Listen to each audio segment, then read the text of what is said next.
So can you find your life purpose by minimizing your possessions and cutting back to the bare essentials? Yes and no.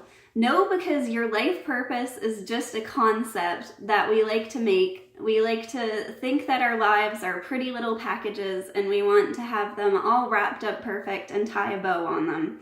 But that's not what our lives are like. They're fluid and they're messy and they're beautiful and they're amazing.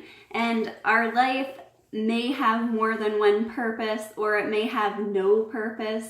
And all of those things can be very deep questions and possibilities that you should explore in a spiritual nature. So in that regard, no. However, minimizing your possessions and cutting down to the bare essentials and realizing what's important in your life has a powerful way of showing you what the next step in your life should be. And for me, I just felt this need to simplify my life. I did not feel at peace in my home whatsoever. And so I started minimizing my possessions, and honestly, it took me 2 times through Marie Kondo's book and another huge purge before that to really get to a place where I felt the click point that I'd done it, that I'd minimized my possessions. And of course, it's an ongoing thing with getting rid of things as life changes, but that's a whole different kind of thing. So when I went through the KonMari method the second time, really seriously, I realized that I had been putting off my home renovation, and it seemed like a complete impossibility to me. And we could only live in half of our home. We had the entire upstairs gutted, and it wasn't healthy. It wasn't good for our house. And we had young kids, and when we bought the house and started renovating it, the plan was to have the renovations done before we had kids. But we relied on the help of family members and cheap labor to do it, and we weren't willing to go find a professional and do what had to be done to really do the renovation. And there are a lot of questions, a lot of things holding us back about doing it because we live in a rural area and it's really hard to find someone you can trust. And even when we did the renovation, there were a lot of things that I had to just accept were part of it and that it was the best choice. But I realized it never came across to me, it never sunk in that I had too much stuff in order to do this renovation.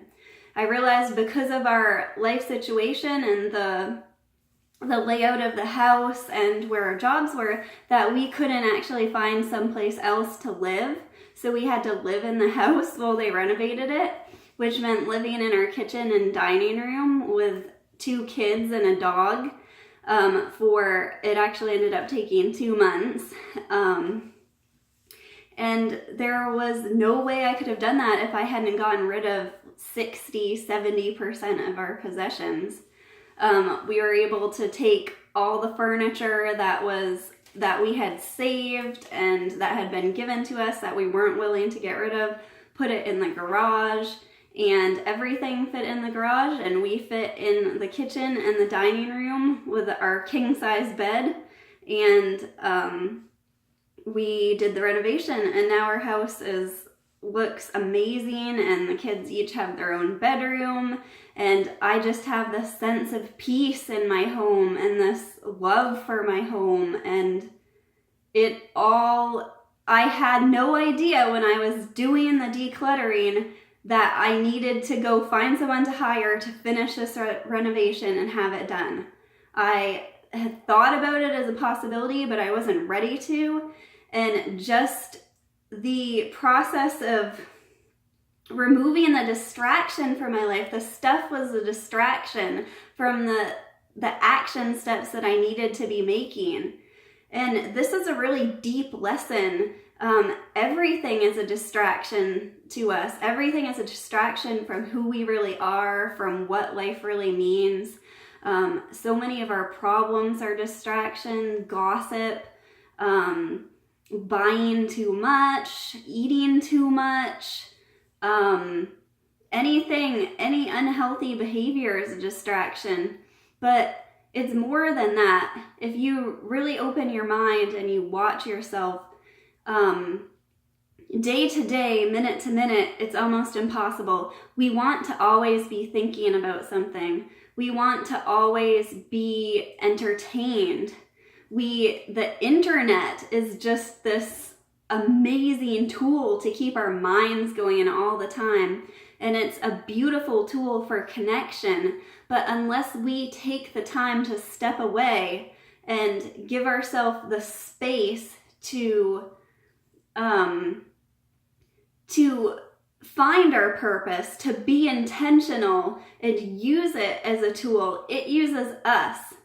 And this is true with food, this is true with friendships, this is true with everything. Life will use you unless you can make space. You can learn to be okay with being bored. You can learn to let go of things that aren't helping you, that don't feel right to you, that you learn to get that gut feeling, like Marie Kondo talks about, the feeling of spark joy, that this is part of my life, that this is meant to be in my life. And you also have that gut feeling when something isn't, and you learn to let go of your attachments.